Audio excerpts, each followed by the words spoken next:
to another issue or episode, I guess, of Real Talk with Joe and Cody. My name is Joe Skipper. I'm the owner of Skipper Realty Group, brokered by eXp Realty here in Oregon.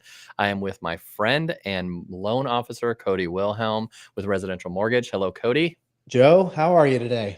I'm good, man. It's like the first part, the first part of this week is normal. We took the kids to school Yeah. and How had a about day that? to actually do some work. So it's been good. You can actually drive now. I don't I know if know. you have seen it, like up here in Vancouver area, the potholes are terrible now. Really. Everywhere. There's potholes like crazy. So Yeah, it gets did nuts some, after that sort of stuff. It did some yeah, damage. wreak some havoc.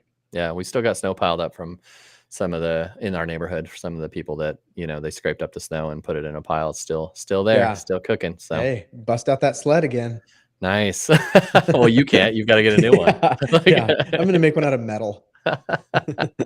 well, nice, man. Yeah. Just wanted to go over anything crazy or new in the mortgage world this week No, over the not last. really. Rates have just kind of stayed sort of flat back and forth. There's some data that comes out later this week that will kind of give a little more insight on potentially what the Fed is leaning towards. But I know the outlook has shifted a little bit over these last couple of weeks on whether or not the anticipated date of March when they could potentially lower rates. That's kind of been a little more up in the air. Whereas a month ago it was like all but guaranteed.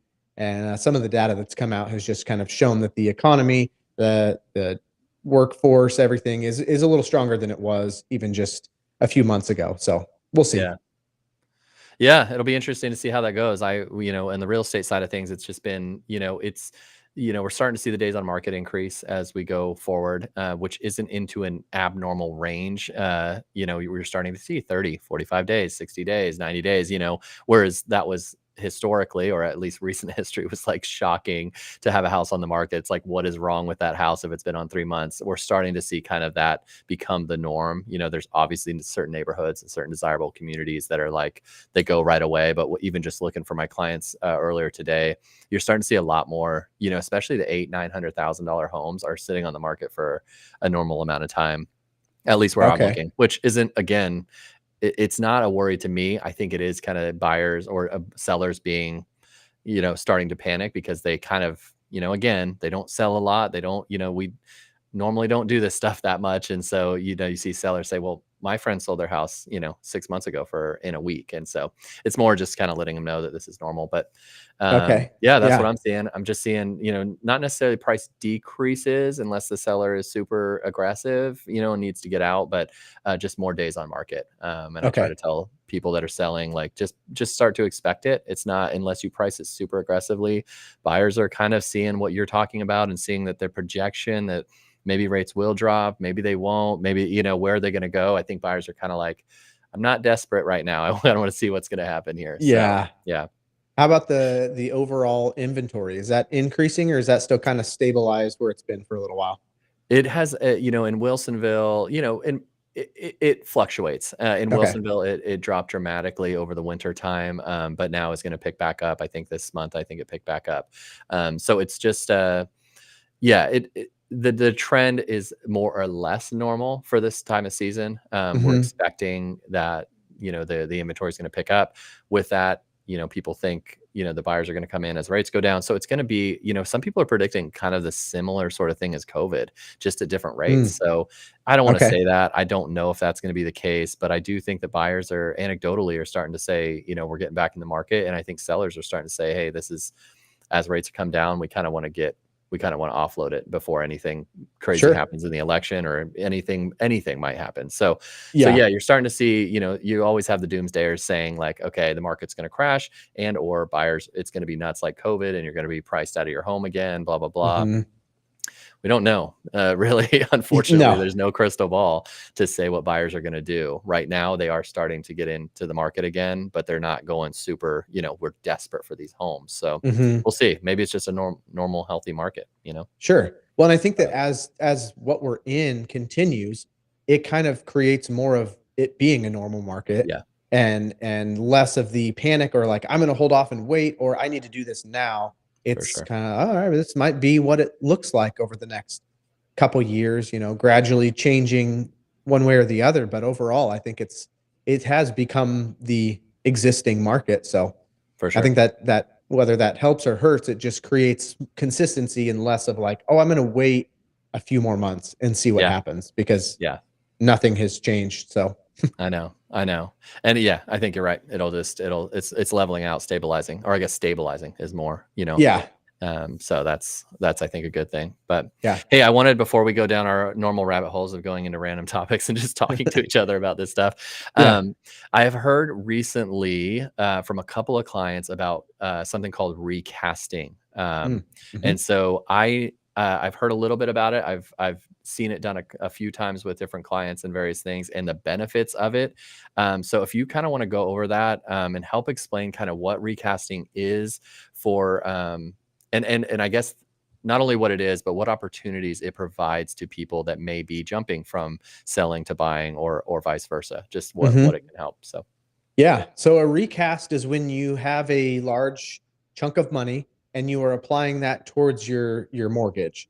And this is not a principal reduction. They're two separate things. So a principal reduction would just be if you had, say, $10,000 and you decided, hey, I'm just going to put this towards my mortgage, and now my balance is $10,000 less. Nothing else changes. Your payment doesn't change. When you recast, you're typically going to do it with a larger amount. So kind of like what you're talking about, it's going to be most common is when you buy your next home before you have sold your previous home. So you buy and then you sell, and now you have, say, $100,000, and you take that money and you do a recast with it. They are not only lowering your overall amount by however much you put in there, but they're also re-amortizing your loan, which means that it's recalculating what your payment is, as opposed to if you just did a principal reduction, your payment's not going to change because all you did was just reduce the balance. So by recasting, you're staying in your same loan. You keep the same rate. If you're 3 years into your loan and you do a recast, it doesn't reset you back to 30 years. You're still at 27 years, but it's just re-amortizing your balance with where you're at. So you get the benefit of lowering your payment, and it's now just essentially like you refinance, but you're not restarting your overall term. So so is there a couple questions I was jotting down as you were talking.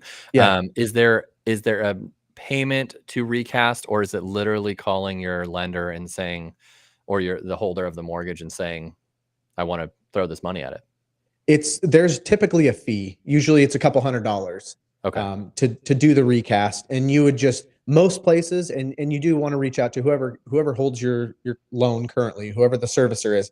You just want to reach out to them and find out what their policy is. It's a quick process. I've done quite a few of them. It's a simple process. You just tell them how much you want to put down, when you want to do it. Certain lenders and servicers will have minimum requirements, whether it be a dollar amount or it needs to lower your payment by a certain percentage.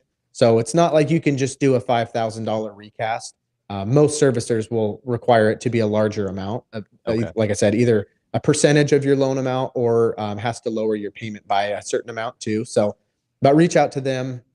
They will be able to get you that. And like I said, it's usually a couple $100 fee. So it's a Okay. very simple process to do it. Now, is it something that, you were saying that you have to have a certain amount of money to put into the recast, or a certain amount of percentage or whatnot, but is there a limited amount of times you can do it? So say you do it one year, then you get a bonus, from your job. Can you then take that bonus and throw it in the next year, or is there a time limit that you can do it? There's no time limit on when you can do it. And again, this I hate to sound really vague about it, but every servicer and lender is different on what their policies are. A lot of them will let you do it up to 2 times. Some might let you do it more, but the intention that they have is to do a large kind of one-time thing. Okay. But you could do it reoccurring, but you just want to make sure that that is something that they would allow you to do, to so that you're not just applying it directly towards principal, that you're able to actually recast it every time. That's cool. And Yeah. I guess like what I've seen, and probably what you're seeing with the recast, is and you can kind of dive into what it allows a seller and then a buyer to do with that money.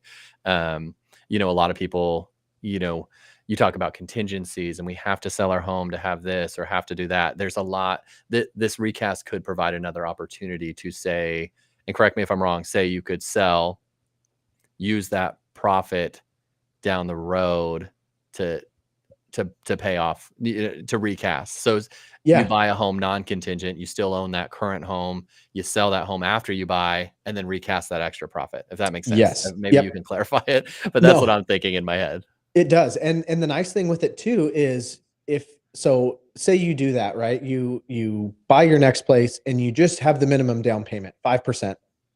But ultimately, you know that you are going to have a lot more of a down payment. When you do that recast, say you start out with a 5% down, sell your home. When you do the recast, as long as it brings you up above 20% equity or 20% down, you can also request to have the mortgage insurance removed at the same time. Mm, So rather than feeling the need to do the 5% down loan and then you got to refinance to get the terms that you were wanting and not have mortgage insurance, you can do it all at one time, and it makes it a really simple, easy process. It's kind of just like a way of delaying what you're doing, but still getting the benefit of not being contingent on the sale, on the purchase, which, that's especially in a competitive market, there's sometimes where a contingent offer just doesn't do it, right? yeah. There's too many other offers. So to be able to have that as an option, or if you know that you're getting an inheritance, or like you mentioned, a bonus of some kind, something to where maybe you just don't have any other plans for that, and your goal is, I want to pay off my mortgage as quick as possible, and here's a way that I can do that. So it's a great option to have, and I don't think a lot of people, it's not every day that you run across having a Yeah. large sum of money Yeah, that that's you want to true. just That's dump true. towards your home. But I Yeah. think it is important for the people that do run across that they know that they have that as an option. Yeah, and you're right. It doesn't come into people's hands a lot to have that extra money. I think what we've seen is, or from what I've seen, it allows a seller slash buyer to keep their home for now. Buy the home non-contingent.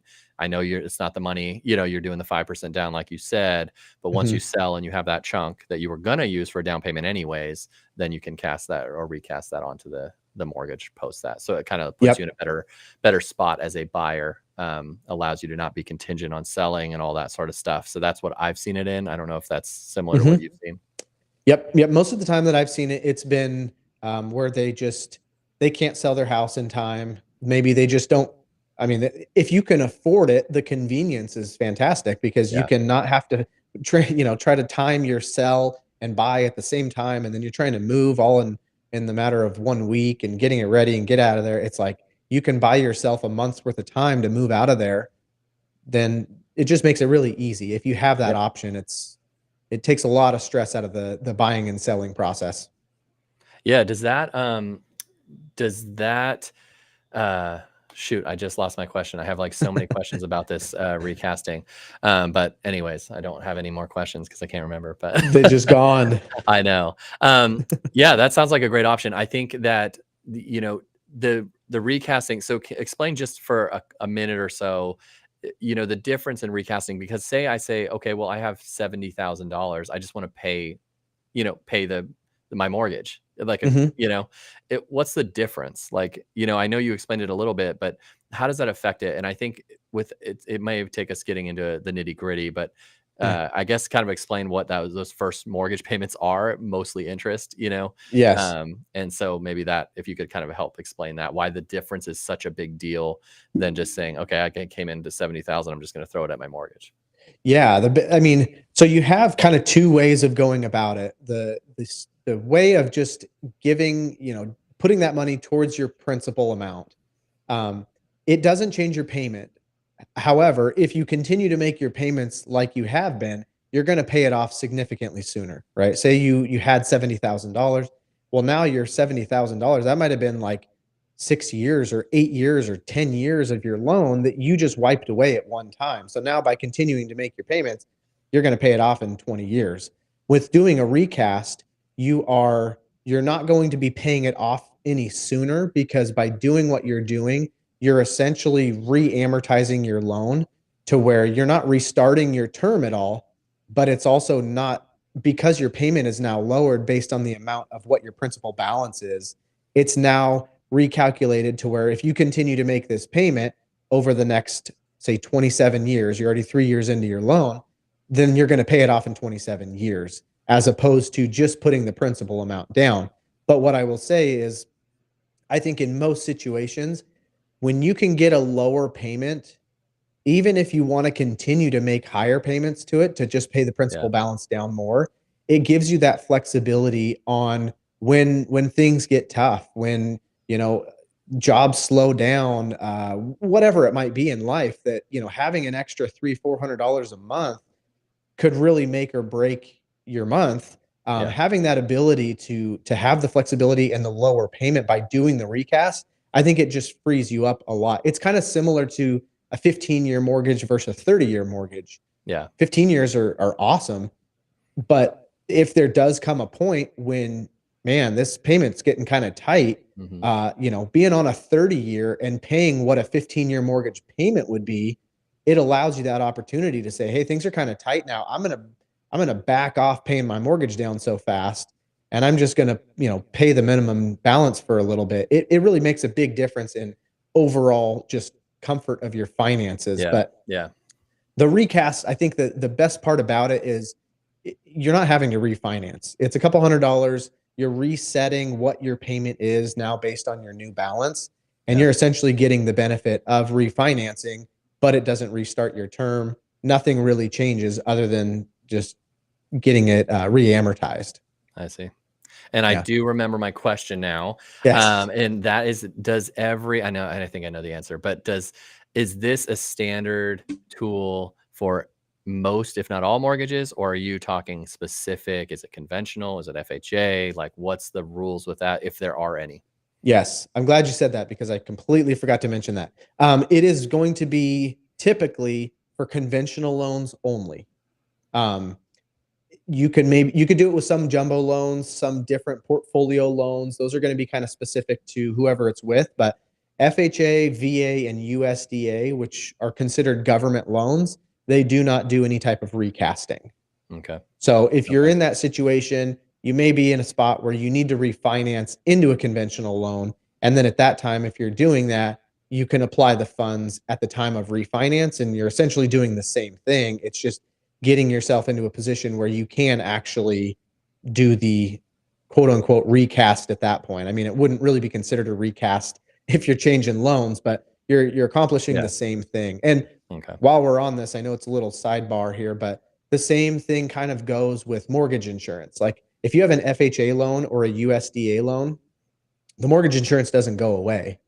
So you eventually need to get yourself into a conventional loan to where that mortgage insurance does go away. So certain Yeah. programs have just kind of those elements to them where it's just this is the way that it is, and there's no wiggle room, there's no getting around it. But Yeah. conventional loans you can recast, and I would say, I mean, 95% of lenders and servicers. I mean, I have no idea. I'm just throwing it out there, but my guess is that most servicers and anybody that's lending will do a recast.